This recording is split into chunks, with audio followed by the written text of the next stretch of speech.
Item ಯಾವುದೇ ಇರಲಿ try ಮಾಡಿ ಆಚಿ ಚಿಕನ್ ಮಸಾಲಾ. ಯುದ್ಧಕ್ಕೆ ಸಂಬಂಧಪಟ್ಟಂತಹ ಸುದ್ದಿ. ಯುದ್ಧದ ಈ ಹೊತ್ತಿನಲ್ಲಿ ಹುಚ್ಚು ದೊರೆ ಟ್ರಂಪ್ ವಿನಾಶಕಾರಿ ಇರಾನ್ ಎನ್ನುವಂತಹ ಪ್ರಶ್ನೆ ಎದುರಾಗ್ತಾ ಇದೆ. ಯಾವುದ ಕಾರಣಕ್ಕೆ? ಡೊನಾಲ್ಡ್ ಟ್ರಂಪ್ ಫೆಬ್ರವರಿ 28ನೇ ತಾರೀಕಿಗೆ ಈ ದೇಶದ ಮೇಲೆ ಯುದ್ಧವನ್ನು ಶುರು ಮಾಡಿದ ನಂತರ ಇರಾನ್ ಪ್ರತ್ಯುತ್ತರಕ್ಕಾಗಿ ಇವತ್ತಿನ ತನಕವೂ ಕೂಡ ಕಾಯ್ತಾ ಇದೆ. ಇದೇ ಮೊದಲ ಸುದ್ದಿ. ಹುಚ್ಚು ದೊರೆ ಟ್ರಂಪ್ ವಿನಾಶಕಾರಿ ಇರಾನ್.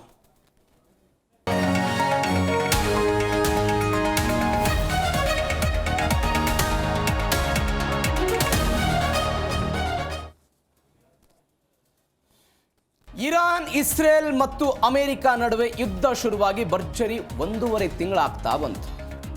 ಯುದ್ಧ ಶುರುವಾಗಿರೋದು ಇರಾನ್ ತನ್ನ ಬಳಿ ಪರಮಾಣು ಸಂಗ್ರಹ ಮಾಡ್ತಾ ಇದೆ, ಅದರಲ್ಲಿ ಸಶಸ್ತ್ರೀಕರಣ ಆಗ್ತಿದೆ ಅನ್ನೋ ಕಾರಣಕ್ಕಾಗಿ ಅಮೆರಿಕ ಮತ್ತು ಇಸ್ರೇಲ್ ಸೇರಿಕೊಂಡು ಯುದ್ಧವನ್ನು ಶುರು ಮಾಡಿತು.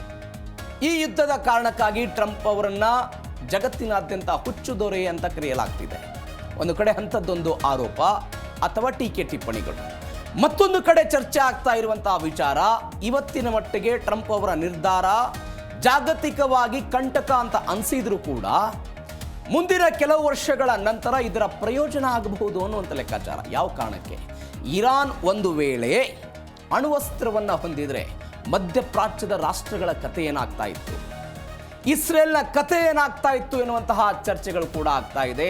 ಹಾಗಾದ್ರೆ ಈ ಯುದ್ಧದ ಬಗ್ಗೆ ಕೆಲವೊಂದಿಷ್ಟು ಬೆಳವಣಿಗೆಗಳಾಗ್ತಾ ಇದೆ. ಹಾಗಾದ್ರೆ ಸುಖ ಸುಮ್ಮನೆ ಖಮೇನಿಯನ್ನ ಹತ್ಯೆ ಮಾಡಿದ್ರ ಡೊನಾಲ್ಡ್ ಟ್ರಂಪ್ ಅನ್ನೋ ಪ್ರಶ್ನೆ. ಮೊದಲೇದಾಗಿ, ಅಣ್ವಸ್ತ್ರ ಮಾಹಿತಿಯ ಖಚಿತ ಮಾಹಿತಿ ಇಲ್ಲದೆ ಅಟ್ಯಾಕ್ ಮಾಡಿರೋದು. ಅಮೆರಿಕ ಯುದ್ಧವನ್ನು ಶುರು ಮಾಡುವ ಕಾರಣವೇ ಇದು, ಅಣ್ವಸ್ತ್ರ ತಯಾರಿಕೆ. ಯಾವ ರೀತಿ? 2003ರ ಇರಾಕ್ ರೀತಿ ಇರಾನ್ ಮೇಲೆ ಅಮೆರಿಕ ದಾಳಿ ಮಾಡಿದೆ. ಅಣು ಸಂಗ್ರಹ ನೆಪವೊಡ್ಡಿ ಇರಾನ್ ಮೇಲೆ ಟ್ರಂಪ್ ಯುದ್ಧವನ್ನು ಸಾರಿರೋದು. ಸದ್ದಾಮ್ ಹುಸೇನ್ ರೀತಿಯಲ್ಲೇ ಖಮೇನಿಯನ್ನ ಹಾಗಾದ್ರೆ ಕೊಂದ್ರ ಅನ್ನುವಂಥ ಪ್ರಶ್ನೆ. ಎರಡನೆಯದ್ದು, ಇಲ್ಲಿ ಚರ್ಚೆ ಆಗ್ತಾ ಇರುವಂಥ 2 ವಿಚಾರಗಳಿದೆ. ಒಂದು, ಇಸ್ರೇಲ್ಗಾಗಿ ಯುದ್ಧವನ್ನು ಅಮೆರಿಕ ತನ್ನ ಮೈ ಮೇಲೆ ಎಳೆದುಕೊಂಡು ಬಿಡ್ತು ಎನ್ನುವಂಥ ಚರ್ಚೆ. ಯಾವ ಕಾರಣಕ್ಕಾಗಿ ಮಾಡ್ತು? ಅಮೆರಿಕದಲ್ಲಿ ಆಗ್ತಾ ಇರುವಂಥ ಚರ್ಚೆ. ಎರಡನೆಯದ್ದು, ಇರಾನ್ನಿಂದ ಯಾವುದೇ ಅಣ್ವಸ್ತ್ರ ಭೀತಿ ಇರಲಿಲ್ಲ, ಆದರೂ ಕೂಡ ಅಮೆರಿಕ ಯಾಕೆ ಇಂಥದ್ದೊಂದು ನಿರ್ಧಾರವನ್ನು ತೆಗೆದುಕೊಳ್ತು? ಸ್ವಲ್ಪ ಇತಿಹಾಸಕ್ಕೆ ಹೋಗೋಣ. 23 ವರ್ಷಗಳ ಹಿಂದೆ 2003ರಲ್ಲಿ ಇದೇ ಅಮೆರಿಕ ಇರಾಕ್ ಮೇಲೆ ದಾಳಿ ಮಾಡುತ್ತೆ. ಯಾವ ಕಾರಣಕ್ಕಾಗಿ ಇರಾಕ್ ಮೇಲೆ ದಾಳಿ ಮಾಡುತ್ತೆ ಅಂತ ಹೇಳಿದ್ರೆ, ಇರಾಕ್ ತನ್ನ ಬಳಿ ಸಾಮೂಹಿಕ ವಿನಾಶಕಾರಿ ಶಸ್ತ್ರಾಸ್ತ್ರಗಳನ್ನು ಹೊಂದಿದೆ. ಆ ಸಾಮೂಹಿಕ ವಿನಾಶಕಾರಿ ಶಸ್ತ್ರಾಸ್ತ್ರಗಳಿಂದ ಅಣುಬಾಂಬ್ಗಳನ್ನು ತಯಾರು ಮಾಡಿ ಜೈವಿಕ ರಾಸಾಯನಿಕ ಬಾಂಬ್ಗಳ ಮುಖಾಂತರ ಜಗತ್ತಿನ ಬೇರೆ ಬೇರೆ ದೇಶಗಳ ಮೇಲೆ ದಾಳಿ ಮಾಡಬಹುದು ಎನ್ನುವಂಥ ಒಂದು ಕಾರಣಕ್ಕಾಗಿ 2003ರಲ್ಲಿ ಇರಾಕ್ ಮೇಲೆ ಅಮೆರಿಕ ದಾಳಿ ಮಾಡಿತು. 80 ದಿನಗಳು ನಡೆದಂತಹ ಯುದ್ಧ ಅದು. ಎರಡನೇ ಕಾರಣ ಇತ್ತು, ಭಯೋತ್ಪಾದನೆಗೆ ಇವರು ಹೆಲ್ಪ್ ಮಾಡ್ತಿದ್ದಾರೆ ಅಂತ. ಮೊನ್ನೆ ಕೂಡ ನಾವು ಮಾತನಾಡಿದ್ವಿ, 9/11 ಘಟನೆ. ಅಲ್ ಖೈದಾ ಈ ಭಯೋತ್ಪಾದಕರಿಗೆ ಸದ್ದಾಮ್ ಹುಸೇನ್ ಒಂದು ಸಹಾಯ ಮಾಡಿದ್ದಾರೆ, ತಾಂತ್ರಿಕವಾಗಿ, ಹಣದ ವಿಚಾರದಲ್ಲಿ, ಯುದ್ಧಕ್ಕೆ ಬೇಕಾದಂತಹ ಸಾಮಗ್ರಿಗಳನ್ನು ಕೊಡುವಂಥ ವಿಚಾರದಲ್ಲಿ, ಎಲ್ಲ ಕಾರಣಕ್ಕಾಗಿಯೂ ಸಹಾಯ ಮಾಡಿದ್ದಾರೆ ಅಂತ ಅವತ್ತು ಅವರು ದಾಳಿ ಮಾಡಿದ್ರು.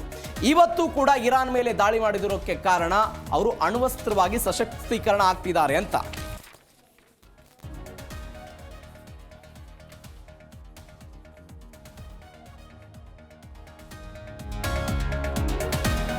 ಇದೀಗ ಡೊನಾಲ್ಡ್ ಟ್ರಂಪ್ ಯುದ್ಧ ಏನು ಮಾಡ್ತಿದ್ದಾರೆ, 1.5 ತಿಂಗಳಾಯಿತು, ಇರಲಾರದೆ ಇರುವೆ ಬಿಟ್ಕೊಂಡ್ರ ಡೊನಾಲ್ಡ್ ಟ್ರಂಪ್ ಅನ್ನುವಂಥ ಪ್ರಶ್ನೆ. ಯಾವ ಕಾರಣಕ್ಕೆ?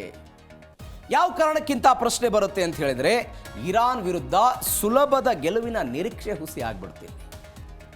ಇರಾನ್ ವಿರುದ್ಧ ನಾವು ಸುಲಭವಾಗಿ ಗೆದ್ದು ಬಿಡಬಹುದು ಎನ್ನುವಂಥ ನಿರೀಕ್ಷೆ ಏನು ಡೊನಾಲ್ಡ್ ಟ್ರಂಪ್ಗಿತ್ತಲ್ಲ, ಅದು ಸುಳ್ಳಾಗ್ಬಿಡ್ತು. ಎರಡನೇ ವಿಚಾರ, ಸ್ವಪಕ್ಷದಲ್ಲೇ ವಿರೋಧ ಆಗ್ತಿದೆ, ಆರ್ಥಿಕತೆ ಕುಸಿತಾ ಇದೆ ಅಮೆರಿಕದ್ದು ಕೂಡ. ಜಾಗತಿಕವಾಗಿ ಏನೆಲ್ಲ ಸಮಸ್ಯೆಗಳಾಗ್ತಿದೆ ಅನ್ನೋದನ್ನು ನಾವು ನೋಡ್ತಾ ಇದ್ದೀವಿ. ಯುದ್ಧದ ಒತ್ತಡಕ್ಕೆ ಮಣಿದು ಇರಾನ್ ಅಣ್ವಸ್ತ್ರವನ್ನು ತಯಾರಿಕೆ ಮಾಡುವಂಥ ಸಾಧ್ಯತೆ ಇದೆ. ನೀವು ನೋಡಿ, ಈ ಯುದ್ಧ ಶುರುವಾಗೋಕ್ಕಿಂತ ಮೊದಲು ಜಿನೇವಾದಲ್ಲಿ ಒಂದು ಮೀಟಿಂಗ್ ಆಗುತ್ತೆ. ಆ ಜಿನೇವಾದಲ್ಲಿ ಸಭೆ ಆದಾಗ ಅಮೆರಿಕದ ಪರವಾಗಿ ಅಲ್ಲಿಯ ಸಚಿವರೊಬ್ಬರು ಭಾಗವಹಿಸಿರ್ತಾರೆ. ಇರಾನ್ನಿಂದ ಇರಾನ್ನ ವಿದೇಶಾಂಗ ಸಚಿವರು ಭಾಗವಹಿಸ್ತಾರೆ. ಅಮೆರಿಕ ಹೇಳುತ್ತೆ, ನಿಮ್ಮ ಬಳಿ ಇರುವಂತಹ 440 kg ಯುರೇನಿಯಂ, ಸಂಸ್ಕರಿಸಿದ ಯುರೇನಿಯಂ ಏನಿದೆ ಅದನ್ನು ನಮಗೆ ಕೊಟ್ಟುಬಿಡಿ. ನಿಮಗೆ ವಿದ್ಯುತ್ ಶಕ್ತಿಗೆ ಮತ್ತು ಕೈಗಾರಿಕೆಗಳಿಗೆ ಮತ್ತು ಬೇರೆ ಬೇರೆ ಕಾರಣಗಳಿಗೆ ನಿಮಗೆ ಯುರೇನಿಯಂ ಬೇಕು, ಅದನ್ನು ನಾವು ಕೊಟ್ಟು ಬಿಡ್ತೀವಿ ನಿಮಗೆ ಅಂತ ಹೇಳ್ತಾರೆ. ಆದರೆ ಯಾವಾಗ ಇರಾನ್ ಈ ಅಮೆರಿಕದ ಈ ಬೇಡಿಕೆಯನ್ನು ನಿರಾಕರಣೆ ಮಾಡ್ತಲ್ಲ, ನೋ ನೋ ನೋ ನಮ್ಮ ಬಳಿ ಇರುವಂತಹ ಸಂಸ್ಕರಿಸಿದ ಯುರೇನಿಯಂ ಅನ್ನು ನಿಮ್ಮ ಕೊಡೋದಿಲ್ಲ ಅಂತ ಯಾವಾಗ ಇರಾನ್ ಹೇಳ್ತಲ್ಲ, ಆಗ ಇಸ್ರೇಲ್ ಮತ್ತು ಅಮೆರಿಕ ಸೇರಿಕೊಂಡು ಫೆಬ್ರವರಿ 26ಕ್ಕೆ ಈ ಮೀಟಿಂಗ್ ಆಗುತ್ತೆ. ಫೆಬ್ರವರಿ 28ನೇ ತಾರೀಕಿಗೆ ಯುದ್ಧ ಶುರುವಾಗಿರುವಂಥದ್ದು. ಮೊದಲು ಡೊನಾಲ್ಡ್ ಟ್ರಂಪ್ ಏನು ಹೇಳಿದ್ರು, 4-5 ದಿನಗಳಲ್ಲಿ ಯುದ್ಧ ಮುಗಿದ್ಬಿಡುತ್ತೆ, ಈ ಯುದ್ಧಕ್ಕೆ ಇತಿಶ್ರೀ ಹಾಡ್ತೀವಿ, ಇರಾನ್ ನಮಗೆ ಶರಣಾಗತಿ ಆಗ್ಬಿಡುತ್ತೆ ಅನ್ನುವಂಥ ಮಾತುಗಳನ್ನು ಮಾತನಾಡ್ತಾ ಹೋದರು.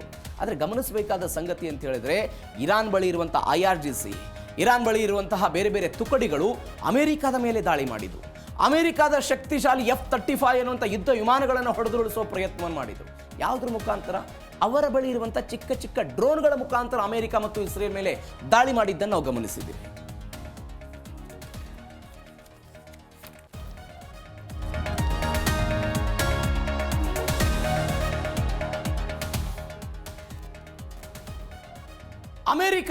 ಅಮೆರಿಕವೇ ಇರಾನ್ ಮೇಲೆ ದಾಳಿ ಮಾಡಿದಾಗ ಇರಾನ್ ಸೋಲಬಹುದು, ಶರಣಾಗತಿ ಆಗಬಹುದು ಎನ್ನುವಂತಹ ನಿರೀಕ್ಷೆಗಳಿದ್ದು. ಆದರೆ ಏನಾಯಿತು?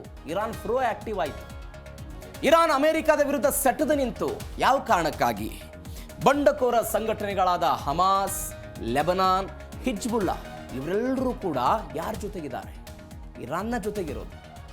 ಇರಾನ್ನ ಪ್ರೇರಣೆಯಿಂದಲೇ, ಇರಾನ್ನ ಸಹಾಯ ಹಸ್ತದಿಂದಲೇ ಎಲ್ಲ ಸಂಘಟನೆಗಳು ಉಗಮ ಆಗಿರೋದು. ಅದು ಇಸ್ರೇಲ್ ವಿರುದ್ಧ ಹೋರಾಟ ಮಾಡೋದಕ್ಕೆ. ಅದು ಹಮಾಸ್ ಆಗಿರ್ಬೋದು, ಲೆಬನಾನ್ ಆಗಿರ್ಬೋದು, ಹೆಜ್ಬುಲ್ಲಾ ಆಗಿರ್ಬೋದು, ಮತ್ತು ಸಿರಿಯಾದ ಬೆಂಬಲವೂ ಕೂಡ ಇರಾನ್ಗೆ ಇರುವ ಕಾರಣಕ್ಕಾಗಿ ಇಂಥದ್ದೊಂದು ಹೋರಾಟ ಮಾಡೋದಕ್ಕೆ ಅವ್ರಿಗೆ ಸಾಧ್ಯ ಆಯಿತು. ನೀವು ಒಂದು ಅಂಕಿ ಅಂಶದ ಪ್ರಕಾರ IRGC ಅನ್ನುವಂಥದ್ದೇನಿದೆ ಇರಾನ್ನಲ್ಲಿ, ಅದು ಹೆಜ್ಬುಲ್ಲಾಗೆ ತರಬೇತಿ ಕೊಡುತ್ತೆ, ಶಸ್ತ್ರಾಸ್ತ್ರವನ್ನು ಪೂರೈಕೆ ಮಾಡುತ್ತೆ. ವಾರ್ಷಿಕವಾಗಿ 100 ಕೋಟಿಯವರೆಗೆ ಆರ್ಥಿಕ ಸಹಾಯ ಮಾಡುತ್ತೆ. ಯಾರಿಗೆ? ಹೆಜ್ಬುಲ್ಲಾದವರಿಗೆ. ಆ ಹೆಜ್ಬುಲ್ಲಾದವರು ಇಸ್ರೇಲ್ನ ಉತ್ತರ ಗಡಿಯಲ್ಲಿ, ಇಸ್ರೇಲ್ ಮತ್ತು ಹೆಜ್ಬುಲ್ಲಾ ಹಮಾಸ್ ನಡುವೆ ಗಾಜಾ ಪಟ್ಟಿಯ ಸಂಬಂಧ 1948ರಿಂದ 1947ರಲ್ಲಿ ವಿಶ್ವಸಂಸ್ಥೆ ಒಂದು ನಿರ್ಧಾರ ಮಾಡುತ್ತೆ. ಯಾವ ಇಸ್ರೇಲ್ ಭೂಮಿ ಇತ್ತಲ್ಲ, ಅಲ್ಲಿ 55% ಭೂಮಿಯನ್ನು ಇಸ್ರೇಲ್ನವರಿಗೆ ಕೊಟ್ಟು 45% ಭೂಮಿಯನ್ನು ಅರಬಿಕ್ ರಾಷ್ಟ್ರಗಳ ಉಗಮಕ್ಕಾಗಿ ಅದು ಕೊಡುತ್ತೆ. ಅದನ್ನು ವಿರೋಧಿಸಿಕೊಂಡು ಅವರು ಹೋರಾಟ ನಡೀತಾ ಇದೆ. ಈ ಕಾರಣಕ್ಕಾಗಿ ಶತ್ರುಗಳ ಶತ್ರು ಮಿತ್ರ ಅನ್ನುವಂತೆ ಹೆಜ್ಬುಲ್ಲಾ, ಹಮಾಸ್ ಇವರೆಲ್ಲರನ್ನೂ ಕೂಡ ಸೇರಿಸಿಕೊಂಡು ಇಸ್ರೇಲ್ ವಿರುದ್ಧ ಹಣಿಯೋದಕ್ಕೆ ಇರಾನ್ ಸಜ್ಜಾಗಿರೋದು. ಈ ಕಾರಣಕ್ಕಾಗಿಯೇ ಪ್ರೋ ಆಕ್ಟಿವ್ ಆಗಿ ಕೆಲಸ ಮಾಡೋದಕ್ಕೆ ಇರಾನ್ಗೆ ಸಾಧ್ಯ ಆಯಿತು ಈ ಯುದ್ಧದಲ್ಲಿ.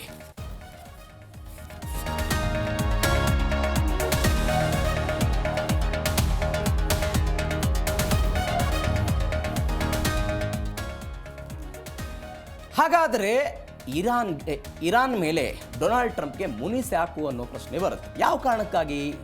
ಇದಕ್ಕೆ ಸ್ವಲ್ಪ ಇತಿಹಾಸಕ್ಕೆ ಹೋಗಬೇಕು. 1979ರಲ್ಲಿ ಇರಾನ್ನಲ್ಲಿ ಶಿಯಾ ಧಾರ್ಮಿಕ ಸರ್ಕಾರ ರಚನೆ ಆಗುತ್ತೆ. ಅದಾದ ನಂತರ 2001ರಲ್ಲಿ ಅಮೆರಿಕ ಮೇಲೆ ಅಲ್ ಖೈದಾ ಉಗ್ರರು ಇರಾನ್ಗೆ ಆಶ್ರಯ ಕೊಡ್ತಾರೆ.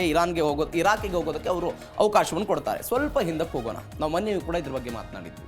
1979ರಲ್ಲಿ ಇರಾನ್ನಲ್ಲಿ ಒಂದು ದೊಡ್ಡ ಕ್ರಾಂತಿ ಆಗುತ್ತೆ, ಇಸ್ಲಾಮಿಕ್ ಕ್ರಾಂತಿ.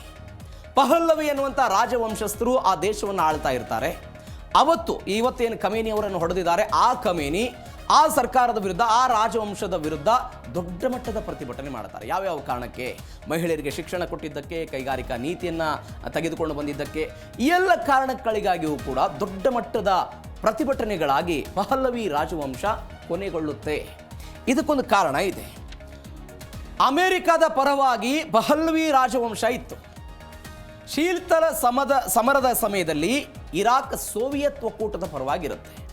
ಯಾವಾಗ 1979ರಲ್ಲಿ ಪಹಲ್ವಿ ರಾಜರ ಈ ಆಡಳಿತ ಕೊನೆ ಆಗುತ್ತೆ, ಅದಾದ ಬಂದಂತಹ ಖಮೇನಿ ಅಮೆರಿಕದ ವಿರುದ್ಧ ನಿರ್ಧಾರವನ್ನು ತೆಗೆದುಕೊಳ್ಳೋದಕ್ಕೆ ಶುರು ಮಾಡ್ತಾರೆ.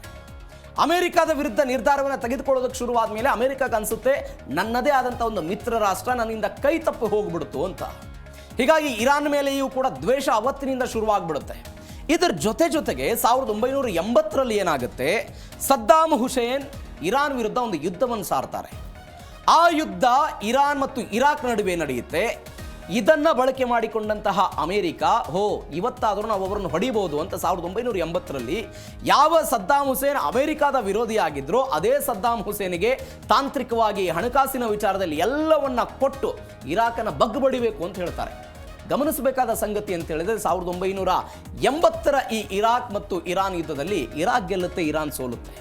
ಸಾರಿ ಇರಾನ್ ಗೆಲ್ಲುತ್ತೆ, ಇರಾಕ್ ಸೋಲುತ್ತೆ. ಇದು ಕೂಡ ಅಮೆರಿಕಕ್ಕೆ ಒಂದು ದೊಡ್ಡ ಹಿನ್ನಡೆ ಆಗುತ್ತೆ. ಇದಾದ ನಂತರ ಏನು ಬೆಳವಣಿಗೆಗಳಾಗುತ್ತೆ ಅಂತ ಹೇಳಿದರೆ ಈ ಖಮೇನಿ ಆಡಳಿತ ಬರುತ್ತೆ. ಈ ಖಮೇನಿ ಆಡಳಿತದಲ್ಲಿ ಸರ್ವಾಧಿಕಾರತ್ವ ಇದೆ. ಈ ಸರ್ವಾಧಿಕಾರತ್ವವನ್ನು ನಾವು ಹೊಡೆದುರುಳಿಸಬೇಕು, ಯಾವುದೇ ಕಾರಣಕ್ಕೂ ಅವರು ಇರಬಾರದು ಅಂತ. ಹೀಗಾಗಿ ಸದ್ದಾಂ ಹುಸೇನ್ ಏನು ಇರಾಕ್ನ ಅಧ್ಯಕ್ಷ ಆಗಿದ್ದ ಆತನ ಬೆಂಬಲದೊಂದಿಗೆ ಹೊಡೆದುರುಳಿಸಬೇಕು ಅಂತ ಅಮೆರಿಕ ಬಯಸಿದ್ರು ಕೂಡ ಅದು ಸಾಧ್ಯ ಆಗೋದಿಲ್ಲ. ವಿಪರ್ಯಾಸ ಅಂತ ಹೇಳಿದರೆ ಯಾವ ಖಮೇನಿ ವಿರುದ್ಧ ಅಮೆರಿಕ ಕಿಡಿಕಾರ್ತಾ ಇತ್ತು, ಅದೇ ಅಮೆರಿಕ ಒಂದು ದಿನ ಸದ್ದಾಂ ಹುಸೇನನ್ನು ಗಲ್ಲಿಗೇರಿಸಿತು. ಯಾವ ಕಾರಣಕ್ಕೆ? ಸದ್ದಾಂ ಹುಸೇನ್ 9/11 2001ನಲ್ಲಿ ಆಯ್ತಲ್ಲ ಘಟನೆ, ಅಮೆರಿಕದ ಮೇಲೆ ಆದಂತಹ ದಾಳಿ, 2000ಕ್ಕೂ ಅಧಿಕ ಜನ ಮೃತಪಟ್ಟು ಅಮೆರಿಕಕ್ಕೆ ಅವತ್ತು ಶುರುವಾಗುತ್ತೆ ಭಯ. ನಮ್ಮ ವಿರುದ್ಧ ಬೇರೆ ಬೇರೆ ದೇಶಗಳು, ಜಪಾನ್, ಜರ್ಮನಿ, ಸೋವಿಯತ್ ಒಕ್ಕೂಟ, ಅತ್ಯಧಿಕ ಒಂದು ಬಲಾತ್ಮಕವಾಗಿರುವಂಥ ದೇಶಗಳು ದಾಳಿ ಮಾಡಿದಾಗಲೂ ಕೂಡ ನಾವು ದಾಳಿಗೊಳಗಾಗಿಲ್ಲ. ಅದರ ಒಂದು ಪುಟ್ಟ ಅಲ್ ಖೈದಾ ಎನ್ನುವಂಥ ಒಂದು ಉಗ್ರ ಸಂಘಟನೆ ಏನಿದೆ, ಈ ಉಗ್ರ ಸಂಘಟನೆ ನಮ್ಮ ಮೇಲೆ ದಾಳಿ ಮಾಡಿದೆ. ಇದು ಅಮೆರಿಕದ ಇತಿಹಾಸದಲ್ಲಿ ಅತ್ಯಂತ ಕೆಟ್ಟ ದಿನ ಅಂತ ಅಮೆರಿಕ ಕರೆಯುವಾಗುತ್ತೆ. ಈ ಬೆಳವಣಿಗೆಗಳಾದ ಮೇಲೆ ಅಫ್ಘಾನಿಸ್ತಾನದಲ್ಲಿ ಅಲ್ ಖೈದಾ ಉಗ್ರರು ಏನಿರ್ತಾರೆ ಅವ್ರನ್ನ ಹೊಡೆದುರುಳಿಸಬೇಕು ಅಂತೇಳಿ ಅಮೆರಿಕ ಒಂದು ಆಲೋಚನೆ ಮಾಡಿ ಅದಕ್ಕೊಂದು ಯೋಜನೆಯನ್ನು ಕೂಡ ರೂಪಿಸುತ್ತೆ. ಈ ಯೋಜನೆಯ ಭಾಗವಾಗಿ ಅಫ್ಘಾನಿಸ್ತಾನಕ್ಕೆ ಹೋಗಿ ಅಲ್ ಖೈದಾ ಉಗ್ರರನ್ನು ಹೊಡೆಯೋದಕ್ಕೆ ಹೋಗ್ತಾರೆ. ಆವಾಗ ಅಲ್ ಖೈದಾ ಉಗ್ರರು ಏನು ಮಾಡ್ತಾರೆ, ಇರಾನಿಗೆ ಬರ್ತಾರೆ. ಇರಾನ್ ಅವ್ರಿಗೆ ಅವಕಾಶ ಕೊಡೋದಿಲ್ಲ, ನಮ್ಮ ಬಳಿ ನಿಮ್ಮನ್ನು ಇಟ್ಕೊಳೋದಿಲ್ಲ ಅಂತ ಇರಾಕ್ಗೆ ಹೋಗೋದಕ್ಕೆ ಒಂದು ಮಾರ್ಗವನ್ನು ಅವರು ಕಲ್ಪಿಸಿಕೊಡ್ತಾರೆ. ಈ ದ್ವೇಷವೂ ಕೂಡ ಅಮೆರಿಕಕ್ಕಿದೆ. ಇರಾನ್ ಅವತ್ತು ಅಲ್ ಖೈದಾ ಉಗ್ರರಿಗೆ ಸಪೋರ್ಟ್ ಮಾಡಿತ್ತು ಅಂತ. ಈ ಕಾರಣಕ್ಕಾಗಿ ಇರಾನ್ ಮೇಲೆ ಅಮೆರಿಕಕ್ಕೊಂದು ದ್ವೇಷ ಇದೆ. ಅದರ ಭಾಗವಾಗಿ ಈ ಯುದ್ಧ ಸಾರಿರೋದು.